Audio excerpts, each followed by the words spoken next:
ছয়তলা থেকে কি বলে ফেলছে? ওরা প্রথমে আমরা উপরে উঠছি, ওর বক্তব্য। হ্যাঁ, আমরা উপরে উঠছি, ছাদে ছিলাম। সংক্ষেপে বল। ছাদে ছিলাম, এর মধ্যে ওরা দরজা টরজা লাথি দিচ্ছে বারবার। আমি ওকে রিকোয়েস্ট করতেছি, ভাই আপনারা চলে যান।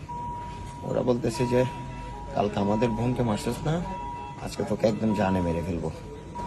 এরপরে আমার হাতে একটা কোপ দেয়, এই বাম হাতের কবজিতে একটা কোপ দেয়। কোপ দেওয়ার পরে আমি ওদের এক সাইড থেকে অন্য সাইডে যখন যাচ্ছি, পিছন থেকে একজন এসে আমাকে লাথি দেয়।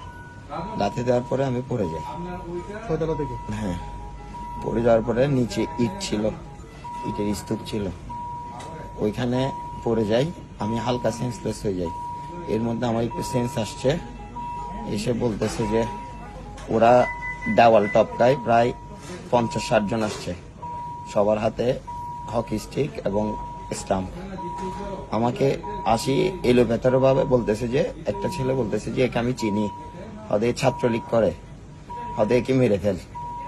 এইটা যখন বলছে, এই সবাই এসে এলো পাথারি আমাকে। আমি অনেক রিকোয়েস্ট করছি যে ভাই আমিও তো সাধারণ শিক্ষার্থীদের জন্য কাজ করি, আমাদের কি অপরাধ, আমরা